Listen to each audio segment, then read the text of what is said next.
In a world that celebrates resilience, stoicism, and relentless positivity, the quiet truth is this: strength is not constant.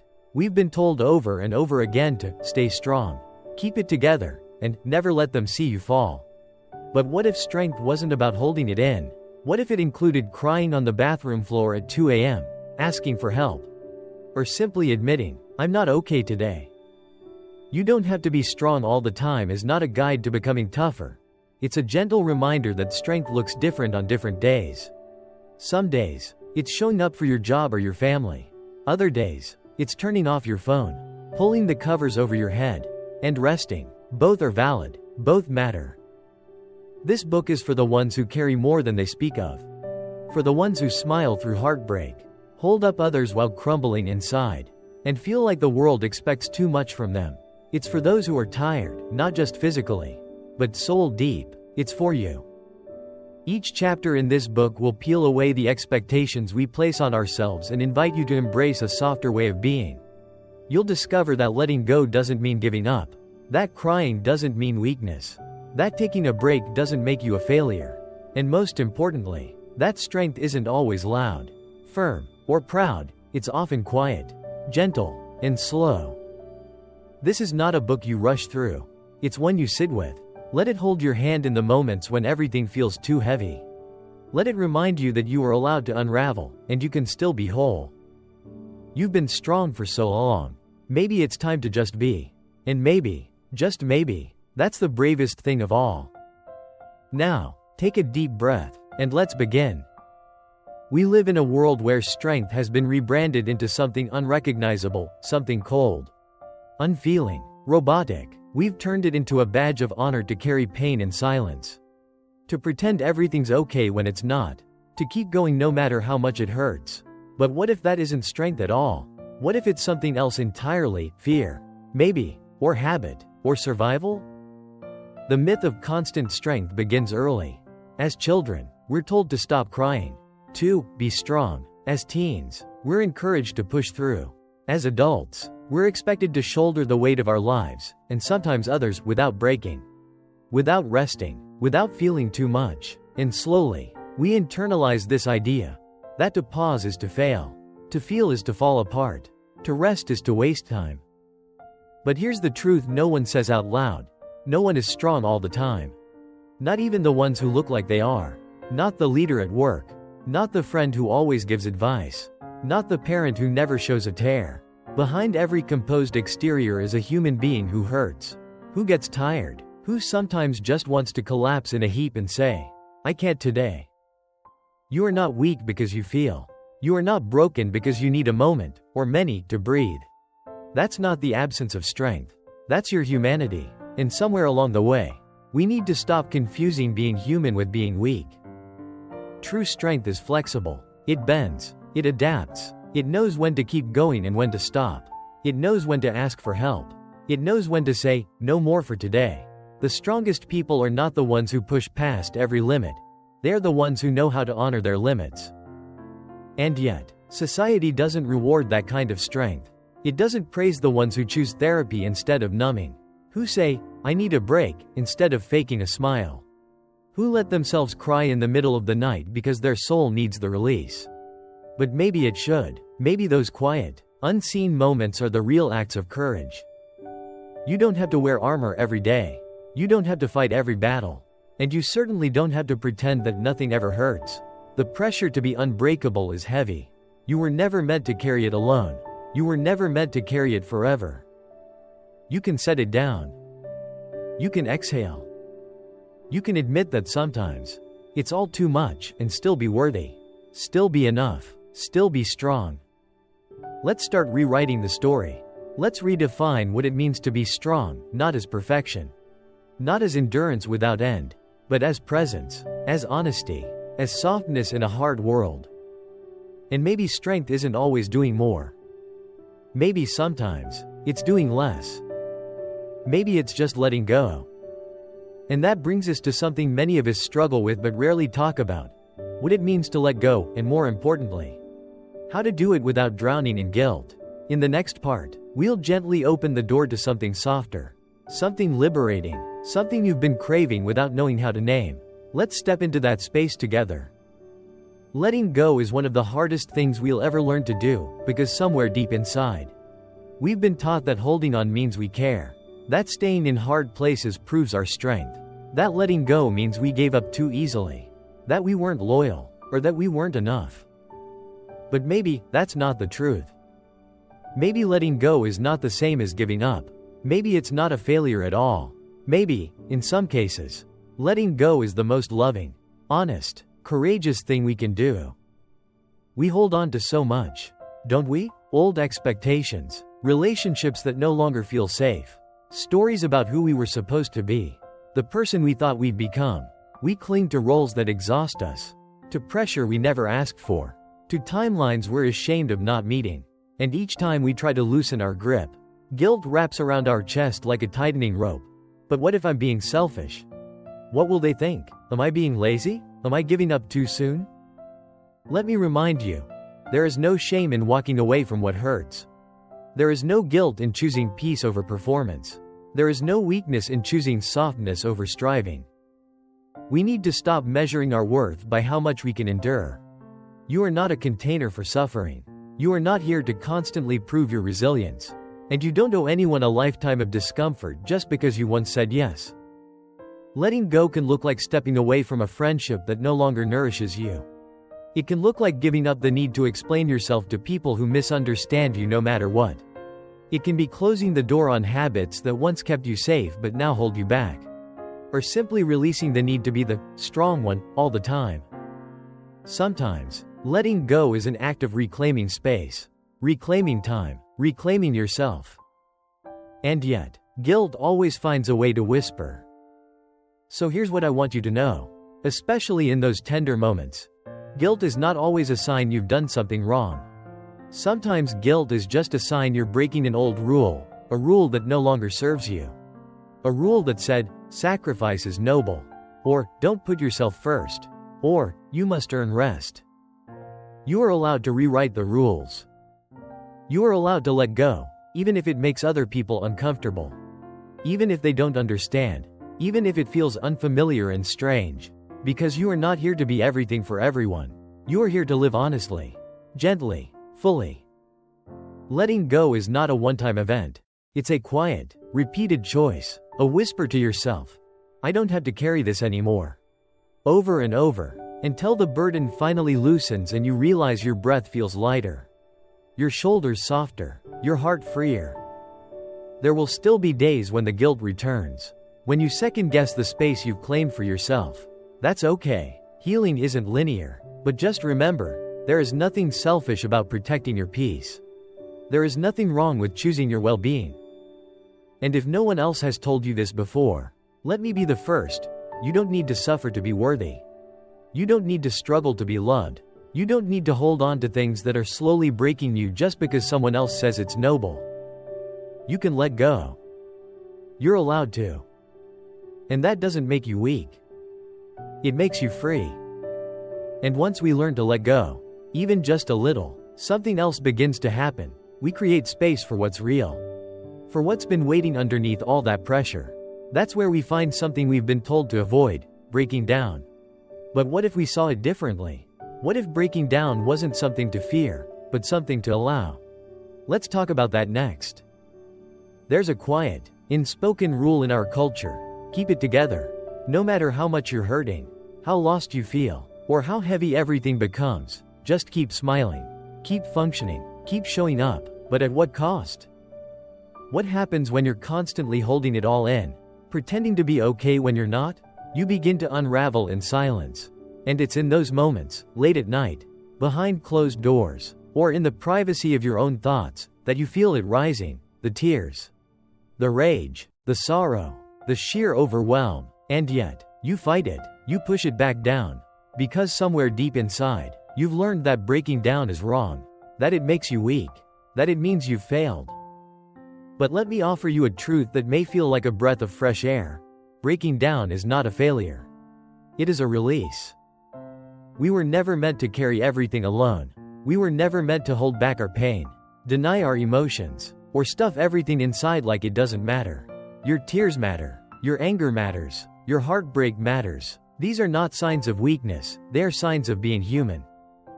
Sometimes, the bravest thing you can do is fall apart. Not forever, not irreparably, but just long enough to allow what's real to come up and move through you. Because emotions that are buried alive don't die, they grow roots. And eventually, they weigh you down in ways you don't even realize. So here's something radical. You're allowed to break down. You don't need a reason that others will understand. You don't need a tragedy to justify your sadness. You don't need permission from anyone else. This world can be overwhelming.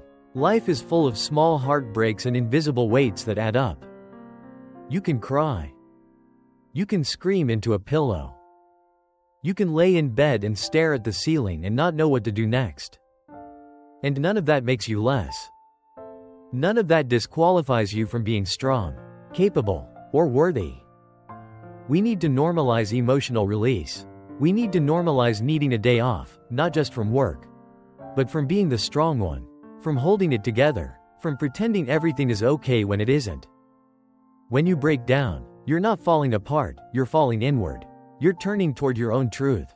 You're giving your body, your mind, and your soul a chance to catch up with all that you've been through. And that, in itself, is a sacred process. We've been taught to power through, but rarely have we been taught to pause and feel. We've been told to dry our tears, but not to ask why we're crying in the first place. But you deserve to know yourself on that level. You deserve the space to unravel without judgment. Because after the breakdown, something beautiful often begins: clarity, healing, a softness you didn't know you were allowed to feel. And slowly, quietly, you begin to see that you are still here, still whole, still worthy, not despite your breaking down, but because of it. You are not broken, you are becoming, and this breaking open, it's not the end of you. It's the beginning of something more honest, something more alive. Now that we've begun to make peace with breaking down, the next step is one of the most transformative of all: embracing vulnerability, not as weakness, but as power. Yes, power. Let's walk into that truth together and find out what's waiting on the other side of the walls we've built. There's a part of us that wants to be seen, but only the polished parts. The strong parts. The "I've got this" version of ourselves. We crave connection, yet we hide behind masks. We want to be loved deeply, but we're afraid to show the messy truth of who we are. Why? Because somewhere along the line, we were taught that vulnerability is dangerous, that it opens the door to rejection, that if people saw the real us, the wounded, tender, confused us, they'd walk away. But what if we've had it all backward? What if vulnerability is not weakness, but the exact doorway to the love, connection, and healing we've been searching for? Vulnerability is powerful because it's real. It's standing in your truth and saying, "This is me, as I am, not as I wish to be." It's crying in front of someone you trust. It's admitting you're scared. It's saying, "I don't know," when the world expects answers. It's allowing others to see your heart, without guarantees that they'll handle it gently. That takes courage. It's easy to put up a front. It's easy to say, "I'm fine." But what takes real strength is letting someone into your inner world. Saying, "I'm hurting, I'm tired," or "I need help." That's not weakness. That's bravery in its purest form. We've all been hurt before. We've all experienced moments when our openness wasn't met with kindness. So we built walls. We made our hearts hard to find. We became the strong one, the fixer, the one who never breaks down. But those walls that protect us, they also isolate us. They keep the pain out, but they keep love out, too. To be vulnerable is to risk, but it's also to live fully. Because real intimacy, real belonging, can only grow in truth. And the truth is, you're not perfect. You get scared. You have bad days. You've made mistakes. And that's okay. That's human. The irony is, the more we try to appear perfect, the more disconnected we feel. And the moment we let down our guard, even just a little, we create space for real connection. People don't fall in love with your image. They fall in love with your honesty, your softness, your depth. So how do you start? You start small. You share a little piece of truth with someone safe. You allow yourself to cry instead of apologizing for it. You say what you really feel, even if your voice shakes. Vulnerability doesn't have to be dramatic. Sometimes it's just not pretending you're okay when you're not. And the beautiful thing is, the more you practice vulnerability, the more you realize how liberating it is. You begin to attract people who meet you with the same depth, who don't expect you to be strong all the time, who love you not despite your softness, but because of it. You don't have to open up to everyone. Not everyone has earned access to your heart, but you do owe it to yourself to stop hiding from your own truth.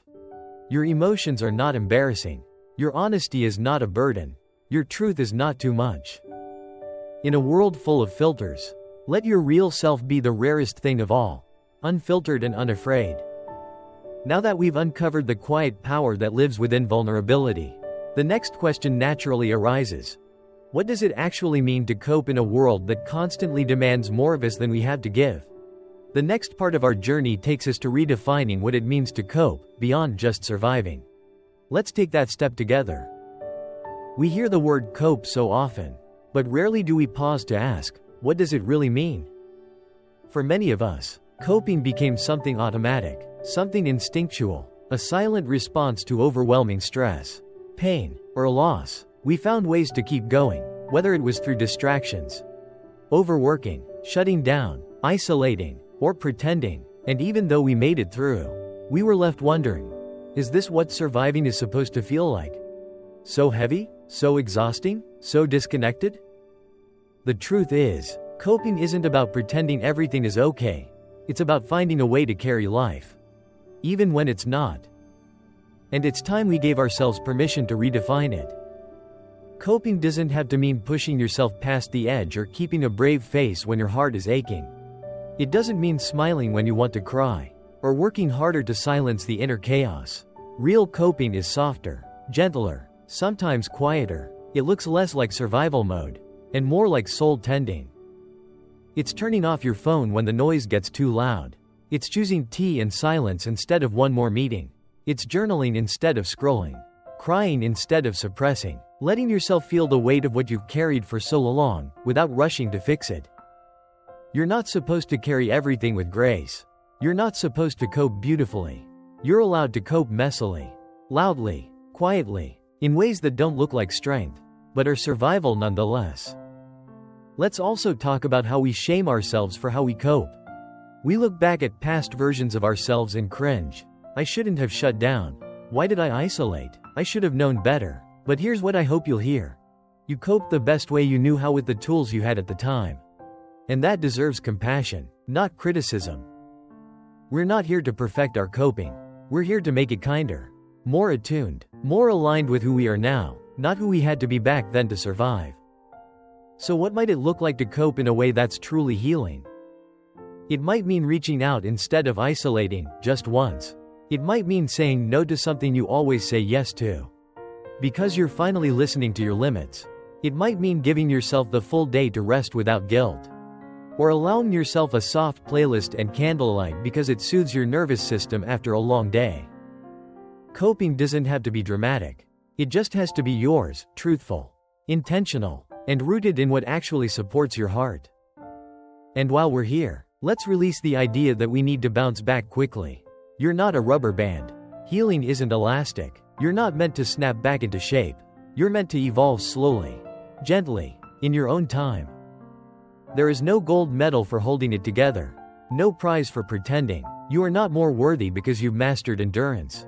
You are worthy simply because you exist, and how you cope is no one's business but your own.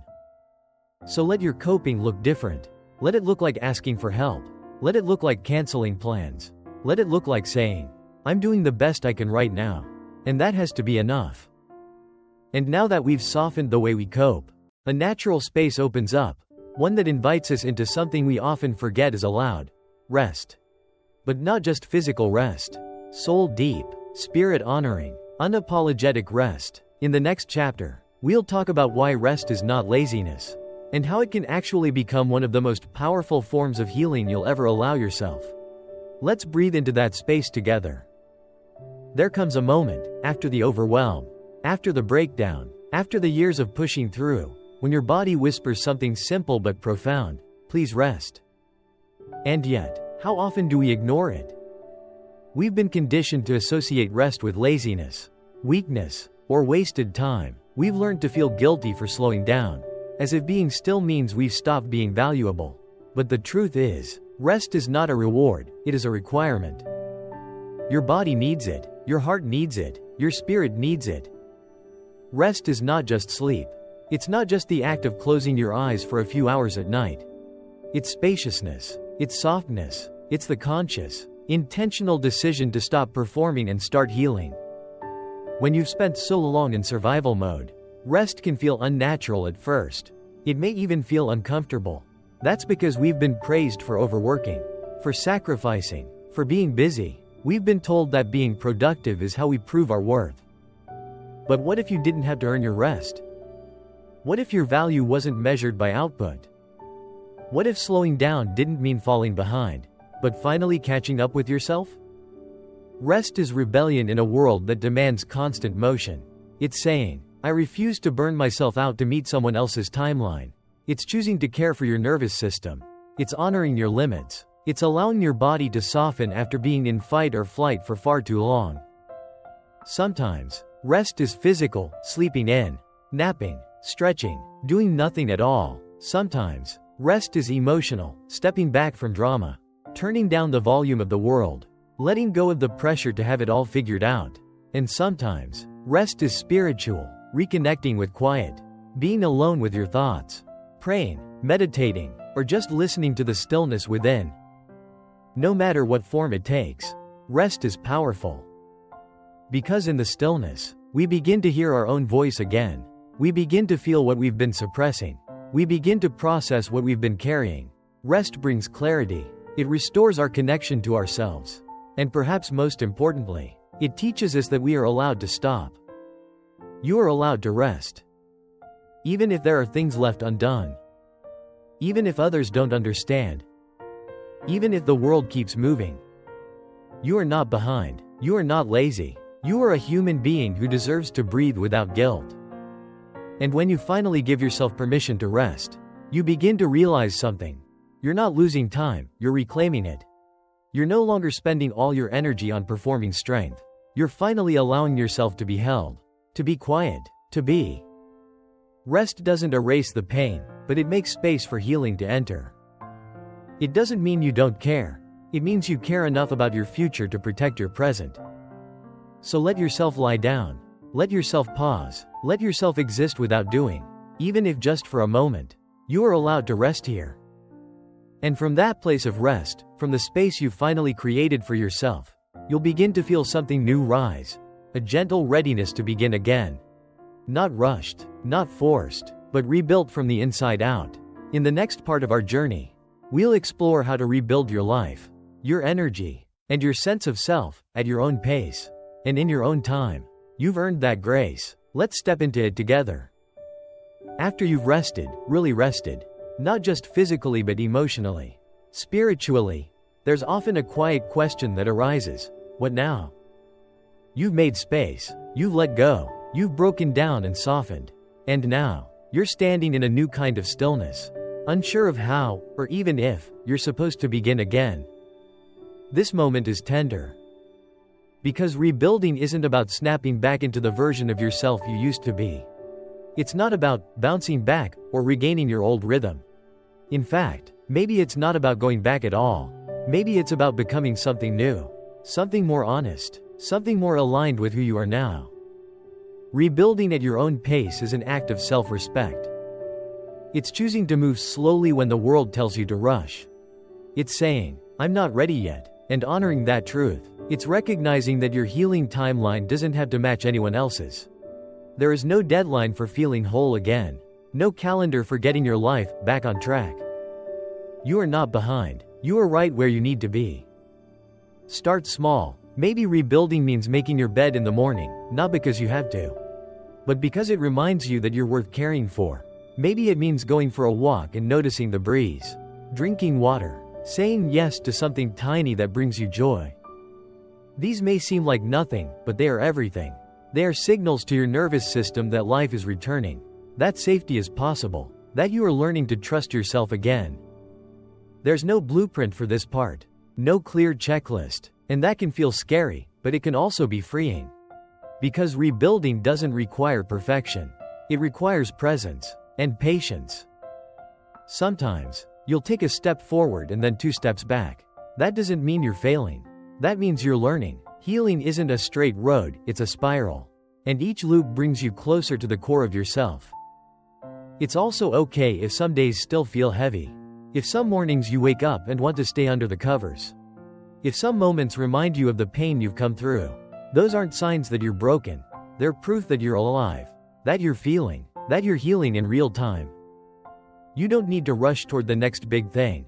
You don't need to prove that you've recovered. You don't need to explain your slowness to anyone. Your pace is sacred. Let yourself rebuild gently. Choose what feels nourishing. Say no to what drains you. Choose softness over speed. Choose meaning over momentum. Choose what helps you feel like yourself again, even if it looks nothing like your old life. And eventually, slowly, you'll look around and realize something has changed. You're still here. You're still breathing. And in your own quiet way, you've begun again. Maybe not loudly. Maybe not in a way anyone else would notice. But you'll notice. And that's what matters most. And now, as we come to the final part of this journey, we'll explore what it means to live, not just survive. Not just rebuild, but to truly live. Softly, fully, on your own terms. Because after everything you've come through, you deserve a life that doesn't ask you to be strong all the time. You deserve peace. You deserve joy. Let's talk about that next. After the storms. After the unraveling. After the letting go, the resting, and the rebuilding, comes this question. How do I live now? You've been through so much. Not just on the outside, but on the inside, where the quiet wars are fought and the invisible healing happens. You've carried weight most people couldn't see. You've cried in silence. You've let yourself feel what you were told not to. And slowly, gently, you've begun to return to yourself. So now, what does it mean to live? To live softly is not to live small. It's not passive. It's not fragile. It's intentional. It's choosing presence over pressure, depth over display, peace over performance. Soft living means waking up without guilt. It means starting the day not by asking, what do I have to prove, but what does my soul need today? It's choosing to move through your hours with care instead of rushing. It's surrounding yourself with people who make you feel safe, not just impressed. It's giving yourself the permission to not have all the answers, and still move forward with love. To live fully doesn't require constant productivity. It doesn't require loud success. It means being awake to your own life, feeling the texture of it, savoring the little joys, the warmth of tea, the way sunlight hits the floor, a stranger's kindness, your own laughter. These are not small things. These are the soul's reminders that you are here, that you are living. And you're allowed to do it differently now. You don't have to hustle to be worthy. You don't have to push to be proud of yourself. You don't have to fill every minute with noise. Living softly and fully might mean creating new boundaries, saying no more often, saying yes to things that feed your spirit. It might mean walking away from fast-paced goals that no longer align with who you are becoming. It might mean working less, but being present more. Talking less, but meaning more. Doing less, but feeling more. And above all, it means this: you don't have to be strong all the time. You don't have to hold everything together. You don't have to prove your resilience by how much you carry. Your softness is not a weakness. It is your wisdom. It is your honesty. It is your freedom. So let yourself live with your heart open, not guarded. Let yourself be seen for who you truly are, not just the polished parts. Let yourself be loved without having to perform for it. Let your life feel gentle. Let it feel like yours. You are not here to survive every day. You are here to live. Softly. Fully. On your own terms. And maybe, just maybe, that's what real strength looks like. So here we are. You've walked with me through pages of softness, honesty, and truth. And if you're still here, still listening, still feeling, then I want to take a quiet moment to simply say, thank you. Thank you for giving yourself this space. Thank you for choosing presence over pressure, even just for a little while. Thank you for daring to believe that maybe, just maybe, you don't have to be strong all the time. I wrote this book not as an expert, not as someone who's figured it all out, but as a fellow human being who's still learning what it means to let go, to rest, to heal, and to begin again. I know what it feels like to carry invisible weight, to smile when you're breaking, to feel like you're always the one holding everything up, because if you let go, everything might fall. But the truth I've come to know is this: it's okay to put it down sometimes. It's okay to need a pause. It's okay to not be okay. And not just in a metaphorical way. Really, genuinely, it's okay. You are not a machine. You are not made to endlessly function, to endlessly perform, to endlessly prove. You are a soul, a living, breathing soul, and you deserve gentleness as much as anyone else. Sometimes we go through life waiting for someone else to give us that permission. To say, you can rest now, you've done enough, you're allowed to fall apart. But here's what I hope you take with you. Long after this chapter ends, you don't need permission to be human. You can give that to yourself. You don't need to be fixed to be lovable. You don't need to be productive to be valid. You don't need to be strong every single day to be deeply, beautifully worthy. Your softness is a strength. Your stillness is a form of wisdom. Your honesty, your ability to say, "This is hard. I'm tired. I need help," that is sacred. That is real. That is brave. So as you close this book, don't rush to be anything. Don't rush to implement or to transform. Just let these words live with you. Let them settle into the corners of your life. Let them remind you, in the quiet moments, that there's nothing wrong with slowing down. There's nothing wrong with taking up space, not as the strong one, but as the real one. Maybe from now on, your strength will look different. Maybe it will look like boundaries, like tears, like naps in the middle of the day, like deep breaths before hard conversations, like showing up, not because you feel ready, but because you've stopped waiting to be perfect. And if you ever forget these things, which we all do, come back. Come back to this softness, to this reminder, to this place inside you that never stopped hoping for gentler days. Because those days are still possible.